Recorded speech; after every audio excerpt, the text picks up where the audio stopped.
यहाँ की समस्या को देखते हुए आज जो समस्या आ पड़ी है उसके लिए इतनी बड़ी समस्या को देखते हुए संख्या को देखा जाए तो मतलब मेरे को तो कम लग रही है। कम से कम 10-12 पंचायतें स्थापित होने चाहिए। तो ऐसी घड़ी में अपन को हर घर से निकलना पड़ेगा, एक क्रांति की ज्वाला जलानी पड़ेगी, तब जाके अपन इस सरकार के सामने लड़ पाएंगे। आप ये समझ रहे हो देश आजाद हो गया है, लेकिन जब तक 5वीं और 6वीं अनुसूची लागू नहीं हुई है तब तक हमारा जो टीएसपी एरिया है आज भी मेरे को लगता है गुलाम है। जो नियम कायदे हमारे लिए बने थे वो जब लागू नहीं हुए हैं तो अब हमारा जो क्षेत्र है टीएसपी क्षेत्र पड़ता है वो आज भी गुलाम है।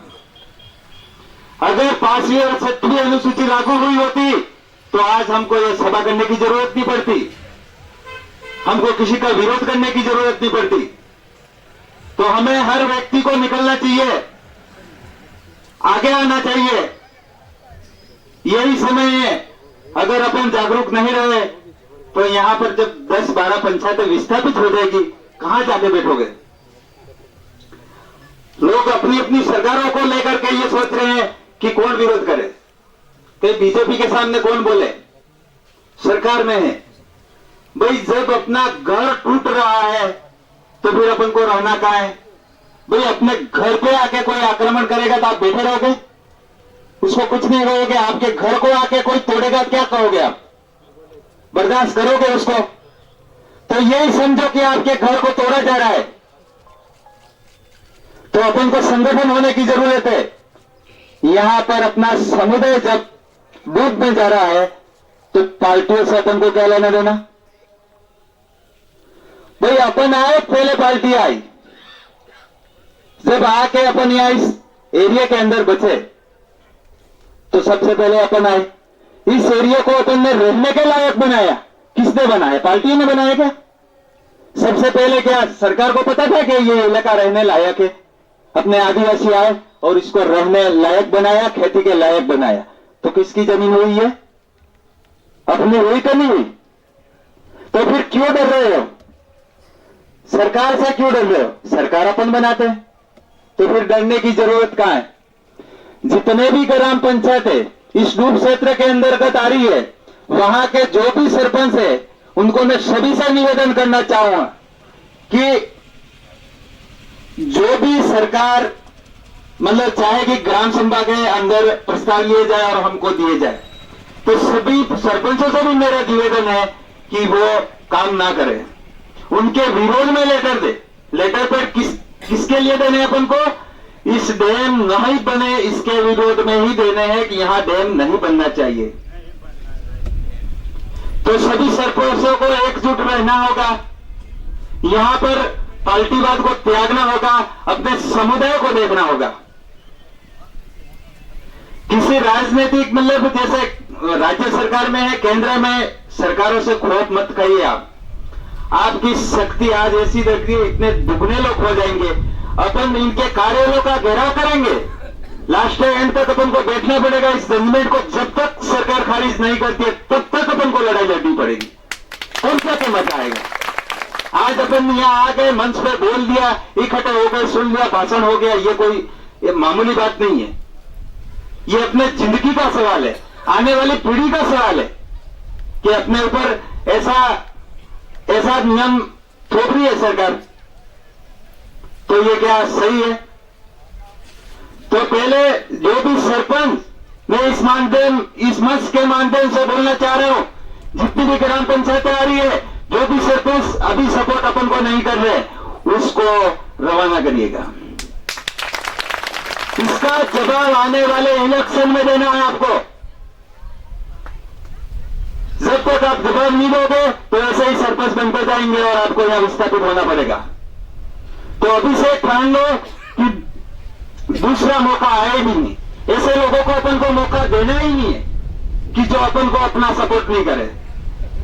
जैसे आज हमारे एरिया के अंतर्गत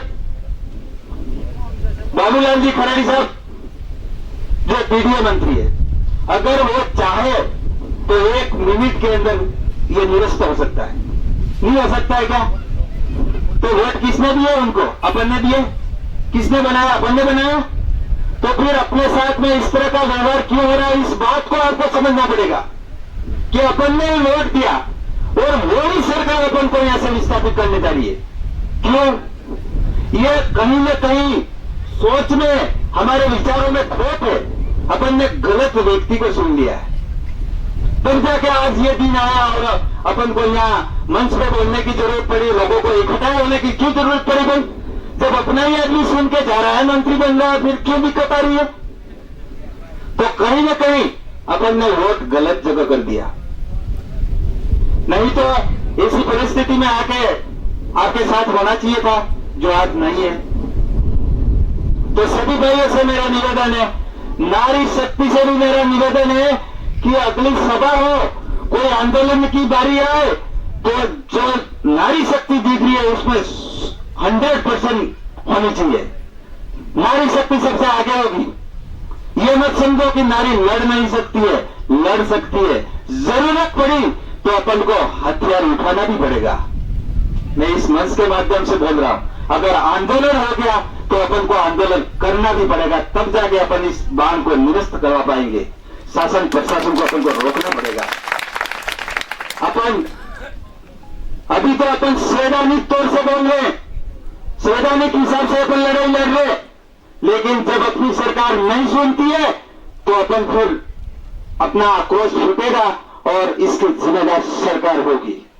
क्योंकि अपन संवैधानिक तौर से बोल रहे हैं कि भाई डैम को निरस्त करो, हमारे लोग विस्थापित हो रहे हैं, फिर सरकार नहीं इसका डिसीजन नहीं लेती है तो फिर अपन को कदम लेने की जरूरत पड़ रही है। आप डरिए मत, यहाँ के सभी जो नेतृत्व करता है, राजू भाई है, मनीष भाई है, सभी का मैं नाम नहीं ले सकता हूं, नहीं जानता हूं, लेकिन जो मंच पे बैठे हुए हैं वो आपके सेना नायक है और आपको सेना बनना पड़ेगा। ये लोग आगे रहेंगे, आपको पीछे रहना पड़ेगा। किसी बात की ताकत नहीं है कि यहाँ डैम बन जाए, लेकिन ये ज्वाला जो चली हुई है वो आपको बनाए रखनी है। आज जो संख्या है कई गुना बढ़नी चाहिए, तब जाके मजा आएगा लड़ने का। अगर इतनी जनता निकलेगी, शासक प्रशासन सब भाग जाएगा। ये मेरा वादा है। जब हम आपको वहां से फलसिया से आके आपको यहाँ जगाने के लिए आए हैं, आपकी तकलीफ को में साथ देने के लिए आए हैं, तो आपको घरों से निकलना पड़ेगा, तभी मजा आएगा, तभी हम आपको सपोर्ट कर पाएंगे।